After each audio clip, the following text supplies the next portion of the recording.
Hey guys, how's it going and welcome back to a new video. So if you haven't seen it already, the World Cup squad was released today.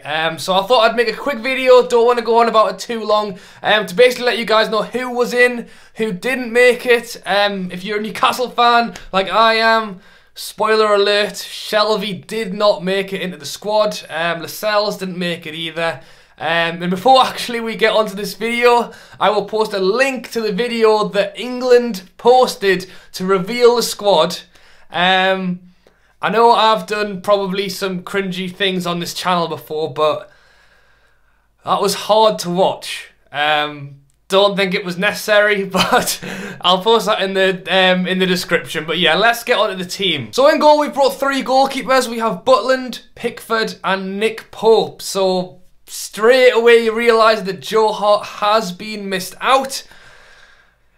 It's kind of a surprise, but at the same time he has been playing pretty badly. Obviously didn't have a great Euros. He came back, we didn't see him for a year, and then he had a pretty pants year at West Ham as well. So I did expect him to get in there, maybe not starting at all, but still to bring that experience with him. That's not happening, so it's looking like Pickford will be number one, but obviously we still have some friendlies before it kicks off, so we'll have to see what happens there. Next up, we'll look at the right backs. So we've got Alexander-Arnold, Kyle Walker, and Trippier. So, Alexander-Arnold, yeah, it's a bit of a surprise, that one. In fairness to him, he's had a great season at Liverpool. He's been playing in the Champions League, got them to the Champions League final at right back, so yeah, it's a bit of a surprise. I mean, he's a young player, he's English, he's great for the future. I don't think he's going to start in any of these games, but you never know, he might. And it's building for the future. We've got Walker and Trippier. For me, I think he's going to play Trippier on the right, and he's going to have Kyle Walker at the right side of that back three, because we know he wants to play five at the back. So there is three right backs there, but maybe he wants Walker to the right side of centre-back. And then you go over to the left-backs, you've got Danny Rose, Young and Delph. Danny Rose hasn't really had the game time at Spurs this year, but for me, he's our best left-back, so you still take him. Feel a bit harsh on Bertrand, because he is a natural left-footed left-back, and we've gone with Delph and Young. Young's got in there because he has had a great season at Man U. And then Delph is also a decent left-back, but for me, out of the three of them, yes, Danny Rose, yes, Young's got in because he's had a great season, and Delph's done all right as well, but I would have had Bertrand in there. But then maybe it's because Young and Delph are more, like you could even play them in midfield if you want. If something happened and you needed to pull them out of position, they can do that. But yeah, let me know what you think about that. Moving on to centre-backs, we have Cahill, Jones, Stones and Maguire. And as I said, I think he probably will start with Kyle Walker at that right side of the back three, because he has tried it, and I think that is probably what he's going to go with. Which would also explain why we have four centre-backs, even though we're playing three at the back. So one injury and we've ran out of sub centre-backs. So I think it's because he's going to play Walker there. Cahill, I wasn't sure whether he was going to go or not. For me, I think he's taken Cahill because he has that experience and he's got something to give in the changing room and at training. I wouldn't say he would be our best player to have at our back three. Stones I like, Maguire I do really like, and Jones I'm still not convinced of, but he's still a decent player. I would probably go Walker, Stones and Maguire. Moving on to midfielders, we have Dele Alli, Eric Dyer, Jordan Henderson, Jesse Lingard and Ruben Loftus-Cheek. Talking about the players that didn't get in, I mentioned it already. Jonjo Shelvey didn't make it. I thought he was worth a shot at the World Cup, but other players didn't make it. Jack Wilshere didn't get in, he's not even on standby, neither is Shelvey. Lallana is on standby. I'm a big fan of Lallana for England.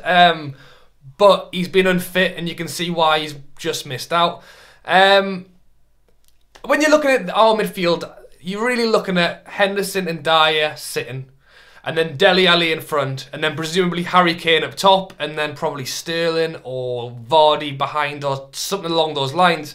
And I think the reason he's left out Wilshere, Shelvey, Lallana fitness, Wilshere fitness as well, I think he's going for players that fit a position. I know I'm contradicting myself when he's got Delph and Young in the squad, but in theory, putting them down as left backs, he's wanting the players that are going to hold the ball.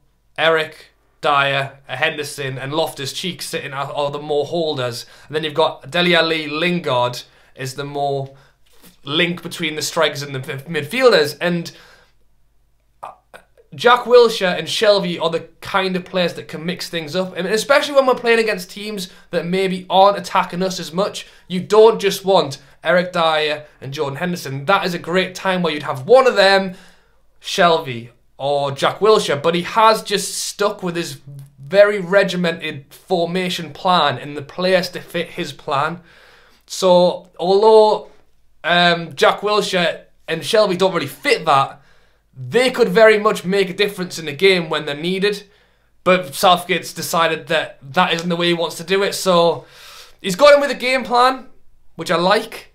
But if that game plan doesn't work, I don't think he's left himself with many outs. Unless, he can drop Lingard or Dele Alli into that position. Because he is sticking with that system, if Henderson or Dyer got injured, he has Loftus-Cheek to come on there. If he'd taken Wilshere or Shelvey, that wouldn't fit his system. And that's kind of what I'm saying, is he's sticking with what he wants. Dele Alli and Lingard. Dele Alli is probably going to be number one. Lingard is a similar replacement. So I'm hoping his plan works, because he hasn't got much in midfield-wise coming off the bench. Although, who am I to say? Prove me wrong. Let's look at the strikers. So the strikers we have taken are obviously Harry Kane, the big man up front, Rashford, Sterling, Vardy, and Welbeck. Harry Kane was always going to be on there. He's the one. And then you've got to look at what we are even doing with our strikers. If we're playing, it's looking like, as I said, I think it's probably going to be the two in midfield just covering the defence. The two in midfield are literally just defending, and then he's got Dele Alli trying to link them up, and then Kane and Sterling, or Kane and Vardy, or maybe even Kane with Sterling, Rashford either side. I like Vardy, he's a good player, gets the goals. Sterling's had an unbelievable season. Rashford has been a very good player coming on off the bench as well. And then Danny Welbeck, I think the theme of his forward strikers here, except for Harry Kane, is just pace. And fair play, Danny Welbeck's got pace. I think maybe if Sturridge was playing, he would probably have gone instead of him. But let's hope he can do us a job, Danny Welbeck. The players on standby are Lewis Cook, Tom Heaton, I mentioned Alana, Livermore, and Tarkowski from Burnley. So that is it, guys. Those are a few opinions of mine on that squad. Make sure you let me know down below what you think of it.